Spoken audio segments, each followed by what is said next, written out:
The American woodcock, scientific name Scolopax minor, has been captivating humans with its adorable but strange appearance for centuries. Between their behaviors of their endearing calls, their captivating dancing, and their complex flight display, as well as their frequent appearance in New York City's urban parks, this member of the snipe family is certainly uniquely beloved in modern times. They have an abundance of alternative names, including the timberdoodle, the mud bat, the bog sucker. They're also called the brush snipe, the night partridge, or the Labrador twister. They're known as the bécasse, a French term for the Eurasian woodcock that carried over to the US in hunting communities. Native Americans called them, in their own languages, the little speckled creature, the under-the-leaf bird, the wrong-clawed one, and the pot lifter. In 1701, while traveling near present-day Charlotte, North Carolina, the English surveyor John Lawson documented his observation of the bird, noting, "Here is a good store of the woodcocks, not so big as those in England, the feathers of the breast being carnation color, exceeding ours for the delicacy of food. They are 1/3 of the English woodcock in bigness, but differ not in shape or feather, save that their breast is of a carnation color, and they make a noise when they are on the wing, like the bells around a hawk's legs." It has a centuries, possibly millennia-long history as a food source for indigenous people. In Native American languages and stories, sometimes the terms used for the woodcock are more specific, and sometimes it is a more generic catch-all word for round birds that are good for hunting. In Tales of the North American Indians, written in 1929, a creation story of the Caddo references the woodcock, quote, "There shall be many woodcocks, yellowhammers, and sapsuckers," unquote. However, they were likely referring to the Wilson snipe based on their location in the western U.S. Some Westerners additionally misquoted native stories, including Guy Valden's famous account that, quote, "The Seneca Indians believed that their creator made the woodcock from the leftover parts of every other bird. If that is true, his heart must be that of an eagle, for it is big and filled with the unique courage required to wander in solitude through the mysterious forests of his continent," unquote. The 1897 book Myths of the Cherokee tells a traditional story where a man transforms into a swamp woodcock to fly away from his enemy, this time more likely referring to our specific bird. For European settlers, and then later on for Americans, the American woodcock has been a popular hunting bird from at least the 1600s, and it is still hunted today, which we will discuss later. The American woodcock is additionally the world's slowest flying bird. Recorded flying forward at only 5 miles per hour during a courtship flight, which we will also discuss more on later, this ability also enables them to swerve around trees mid-air and successfully fly low through a congested forest. But they can also fly at full speed when needed and can reach about 30 miles per hour. The American woodcock migrates northward in the spring and back south in the late summer. Their range stretches from their non-breeding areas in South Florida and the Gulf Coast through the American South, where they can live year-round, to their migratory breeding range that stretches from eastern Kansas to the island of Newfoundland in Canada. The average American woodcock migrates between 800 and 900 miles in each direction, stopping periodically and therefore requiring suitable habitats to stop over in. These individuals are often the ones that end up in New York City parks, stopping and eating worms before continuing on. The longest recorded single flight of a woodcock was 500 miles. And the Eastern Woodcock Migration Research Cooperative documented a single woodcock traveling 2,100 miles from central Alabama to west central Manitoba, marking the longest recorded single-direction flight for one of these birds. According to this 2024 paper, the American woodcock actually engages in an extraordinarily rare behavior during its migration. GPS tracking data demonstrated that the American woodcock was engaging in what's called itinerant breeding. This happens when the bird actually nests multiple times along its migratory path. Some of the American woodcocks were observed nesting up to 6 times. And they had very strong data suggesting this, in that 80% of the female woodcocks they observed nested multiple times, and this is a behavior that's been observed in less than 0.1% of extant bird species. Physically, the American woodcock has a round, plump body and short legs. a large rounded head with a moderately extending neck, and a long, straight, prehensile bill. Adults are about 10 to 12 inches long in total. The female is considerably larger than the male. The males weigh only about 5 ounces, while the females weigh up to 8 ounces. Its wingspan ranges from 16.5 to 18.9 inches, or 42 to 48 centimeters. Their plumage is a spattering of browns and grays that forms such an optical illusion that it's often described as cryptic, and it's countershaded with a lighter colored and sometimes reddish-toned belly. Its most distinctive marking for identification is the black nape of its head with 3 to 4 distinct bars running from side to side. To me, it looks like a receding hairline, and this helps you distinguish it from the only other North American bird that you could possibly mistake it for, the Wilson's snipe, which has the stripes on its head running from front to back, and also mostly is seen on the shore rather than in the woodlands. It has large eyes set in a high position in the middle of their skull, giving them a full 360 degrees of vision laterally, and about 180 degrees of vision vertically. The size and placement of their eyes gives them an incredibly unique looking skull, shown here, and also makes it so that their brains are positioned upside down relative to some other animals and birds, where a significant amount of the brain matter is actually underneath the eyes.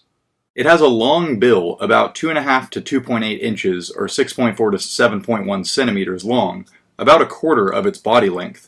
And the bill is not just a rigid piece of keratin.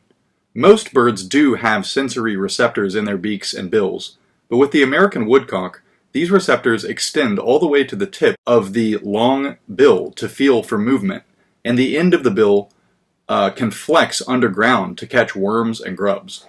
American woodcocks usually lay eggs in clutches of 2 to 5, but most commonly a clutch of 4. The eggs are about 4 centimeters long and are described as grayish-orange with splotched markings that can range from brown to bluish-gray. While 90% of birds are socially monogamous, meaning both parents raise the young, not necessarily mating for life, but woodcocks are completely non-monogamous, and the mother cares entirely for the eggs and the young. The chicks hatch after about 3 weeks of incubation. They have a thick down coat that's full length upon hatching. They're a patchy pale gray interspersed with a patchy light brown. They are only brooded until they're dry from the egg, and they get up and leave the nest as a group, usually within only a few hours of hatching, almost always within 1 day. The woodcock's worm foraging takes some skill and the longer bill to probe deeper in the mud, so the young rely on their mother to help them feed, but fortunately they experience a very rapid growth, reaching nearly full size at 30 days. The American woodcock is in the family of the Scolopacidae among sandpipers and curlews. While most sandpipers live right on the coast in sandy beach environments, the American woodcock will live in upland woods, marshes, and meadows, and is capable of foraging in dense underbrush. The precise recent evolutionary history of the American woodcock is somewhat unclear, due to lacking fossil records. The Scolopax genus as we know it today diverged from the snipes, or gallinago, in either the Oligocene or late Pliocene, a range from 27 to just 5 million years ago. Researchers in 2022 conducted a taxon sampling study in combination with an analysis of fossils, and they settle on this divergence happening at about 15 million years ago. These ancestral sandpipers, which are known as chadriforms, were quite widespread across Eurasia during this period, albeit in relatively small isolated populations, and it's thought that these chadriforms were largely traveling across the Bering Ice Bridge, as the modern Scolopax species are highly capable in migration, and different chadriform subspecies went on to form the American woodcock and then the Wilson snipe respectively. It wasn't the same one that would have diverged into those two. Interestingly enough, this paper also points to evidence that the earliest shorebirds emerged during the Paleocene epoch, which was 55 to 65 million years ago. The oldest fossil record recognizable as an American woodcock dates to about 1 million years ago and was found in Marion County, Florida. This would place the emergence of the American woodcock generally in the Pleistocene epoch. Like many North American bird species, it underwent a major population increase after the late Pleistocene glacial retreat, about 12,000 years ago. The American woodcock is the only species of woodcock and the only member of the Scolopax genus inhabiting North America. Other species in the Scolopax genus include the Eurasian woodcock, which are larger than the American woodcock and are widely hunted in Europe, where many of the cooking methods were developed in the Middle Ages in England and France. They're culturally significant in both Europe and Asia, mentioned in Shakespeare's plays Hamlet and Midsummer Night's Dream. The Hamlet analogy, "Why, as a woodcock to mine own spring, Osric, I am justly killed with mine own treachery," notes that pre-firearms, the woodcock was captured with snare traps. They are considered a species of least concern by the IUCN, and are widespread across Europe and Asia. The Amami woodcock is located in Japan, and is endemic to a couple relatively remote islands in the south. They are slightly larger and longer-legged than the Eurasian woodcock, and little is known other than that their population has improved with eradication of an invasive mongoose that was eating them, and that they are considered near threatened due to habitat loss on their relatively small island habitats. The Bukidnon woodcock in the Philippines was considered new to science in just the early 2000s. The species is restricted to mountain forests over 1,000 meters above sea level on the islands of Mindanao and Luzon in the Philippines.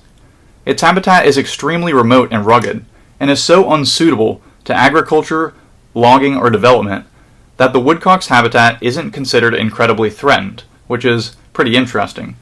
They nest as early as February due to the warm climate on the islands. The Moluccan woodcock can be found in Indonesia, and it's the largest of all the Scolopax species, with a size of up to 40 centimeters or 16 inches in length. It has a very small range restricted to the island of Obi, and the entire population is estimated to range from 9,500 to 19,000 mature individuals. A Moluccan woodcock was collected for the first time by Western scientists in only 1862. From 1862 to 1982, only 8 Moluccan woodcocks were recorded to science. Researchers in 2012 surveyed the island, observing a small number of these elusive woodcocks, and found that its population includes lowland areas previously unconsidered, and that the total population may be higher than previously estimated. However, it is still considered a vulnerable species. The Javan woodcock can also be found in Indonesia. It's slightly smaller than the American woodcock, and lives on the Indonesian islands of Java and Sumatra. There's estimated to be about 10,000 individuals spread across 50 subpopulations, and these are threatened by habitat loss and fragmentation. They eat grasshoppers in addition to worms and grubs. In 2015, researchers discovered another species of New World woodcock, unfortunately this one having gone extinct in the Holocene epoch, and this species lived on the island of Hispaniola in modern Haiti. The American woodcock also has a number of behaviors that greatly contribute to people's fascination with it. The first is its call, a buzzy nasal sound described as a peent or meep. During mating season in the spring, males will stand and rotate, projecting this sound around them. Sometimes it's preceded by a quiet, barely audible gurgle sound called a tuko. The second is their dancing behavior, where they'll bob their entire bodies back and forth while leaving their legs and head relatively still, or while walking. A 2016 article by Bernd Heinrich hypothesized 4 possible reasons for this behavior. The first is a nervous action resulting from fear or suspicion, possibly signaling to a predator or other animal in the area.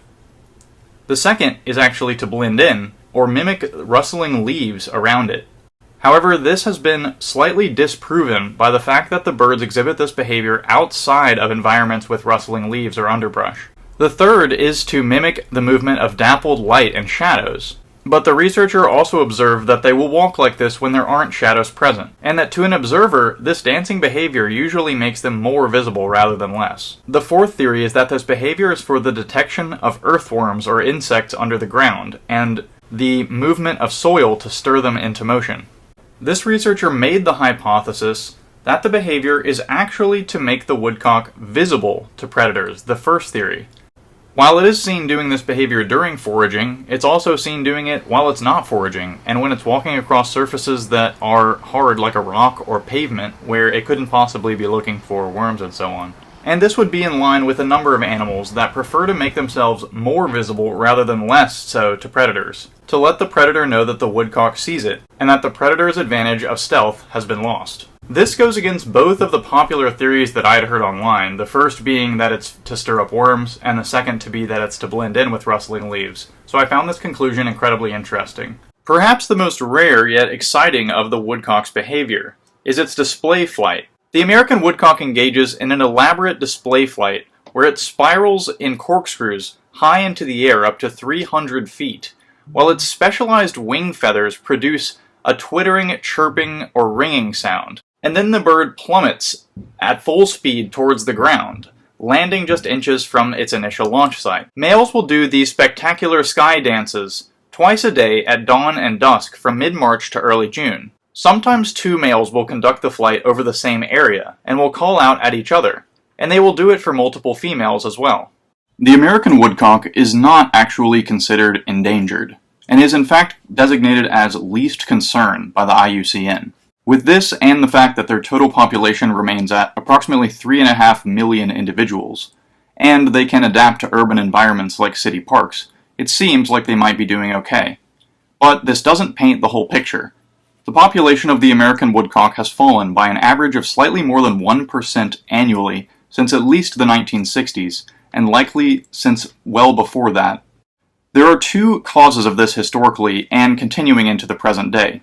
The first being habitat loss, which I largely expected, as woodland marsh birds are generally threatened by habitat loss because humans just don't find woodland marshes incredibly useful, and also hunting. So to get into the hunting history of the American woodcock, it has been hunted for essentially time immemorial by native people. However, its emerging status as a delectable game bird among American colonists began to increase its popularity in hunting. A 1737 work called The Natural History of North Carolina by John Brickell, written about 35 years after Lawson's initial North Carolina survey that I mentioned at the start of this video, notes the following, quote, "The woodcocks are not near as large in these parts of America as those in Europe. They differ nothing in shape and feather. Only their breasts are of a carnation color, and they make a noise when on the wing, like the bells about a hawk's legs.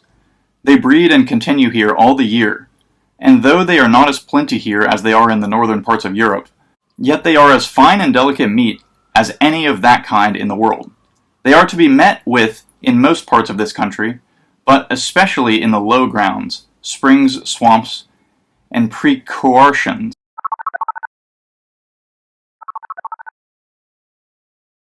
Their flesh is best in winter, being then fattest. It and all its parts have the virtues of partridges. The demand for their meat increased to commercial levels by the 1800s, with unregulated hunting and market sales becoming commonplace in the eastern U.S. In the 1932 work, The American Woodcock by Olin Sewell Pettingill, Jr., direct references are made from accounts of the mid to late 1800s, describing the bird's popularity in game hunting. It reads as follows: "The present environment of the woodcock is the environment in which the white man has become a definite part. In it, the woodcock is an unsuccessful species, incapable of readapting its highly specialized form and habits to combat the many changes which have been brought about. Probably hunting by the means of the gun has been one of the most important changes in the environment of the woodcock, entirely upsetting the ecological balance in its struggle for existence. In early colonial times, the woodcock was desired as a food, with the result that the killing of numbers of birds began. Birds were hunted during the breeding season and summer months as well as in the fall. A ready market was built up around the species, encouraging the killing of woodcock until it became a slaughter. Thousands were shipped into New York City yearly, up until the end of the last century. In Forest and Stream for 1874, Volume 2, are two market reports given by the editors. One reads, "Woodcock in the market, fairly plenty. Of course New York draws all the birds of the United States into the market. From a pretty close calculation, we suppose that 1,800 single birds came into New York weekly. Long Island birds scarce. Bulk of woodcocks coming from Kewanee, Illinois, some few from Michigan. Price $1.50 a pair. Birds generally small, though in good condition." The other account reads, "In the markets, woodcock are found in about the same quantity and at the same prices as last quoted, say $1 to $1.50 a pair. The bulk of the birds come from the west. Last week some 670 woodcocks came from Henry County, Illinois. Very few birds are arriving from Long Island and New Jersey. We should say arrivals do not exceed 1,500 birds a week. Philadelphia and Boston are getting their birds from New York." It was not long before the woodcock became popular as a game bird. Better arms and ammunitions were perfected. Dogs were introduced to aid the hunter in overcoming the bird's protective adaptations. They were trained in the breeding season while the birds were on their nests and were given the taste of woodcock by being allowed to catch flightless young birds. Stand shooting was adopted in some localities where the birds concentrated during migration. In shooting of this sort, hunters visited certain areas during the twilight, and facing the sunset or sunrise, shot the birds as they emerged from or hurried to their daytime hides. Fire hunting was practiced extensively in some parts of the South during the winter months, where the species was very common. He notes that hunting regulations began to be imposed in at least 11 states by 1865, prohibiting hunting of the bird during its migratory and nesting seasons at least. But the enforceability of this was questionable. The enactment of the Migratory Bird Treaty Act of 1918 classified the woodcock as a migratory game bird and brought it under federal protection. This still allowed hunting, but imposed seasonal permitting, in theory limiting the number of licenses issued as necessary, and prohibiting hunting strictly during breeding season. Since the 1970s, popularity of hunting the American woodcock has declined over time. From about 2 million per year in the US and Canada in the 1970s, down to about 500,000 today. Another major threat to the American woodcock, and one they face quite heavily here in New York City, is window strikes.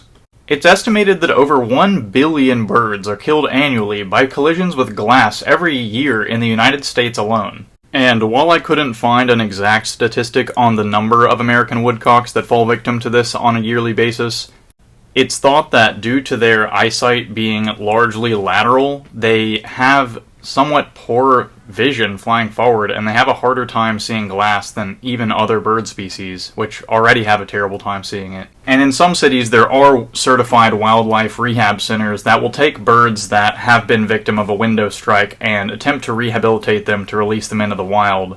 Here in New York, that organization is the Wild Bird Fund, so if you ever find an American woodcock or another bird that looks like, it's hit a window or it's stunned, it's on the sidewalk, give them a call. They might be able to send someone out to you, but otherwise, it's in Manhattan. You can go there yourself. Just bring the bird in like a paper bag and handle it gently, and you might be able to save its life. So I hope you enjoyed this deep dive on the American woodcock. If you did, make sure to like, comment, and subscribe for more wildlife, travel, birding, and other content. And if you're able to, donate to your local wildlife rehab center. They certainly need it, and it could save an American woodcock in your city.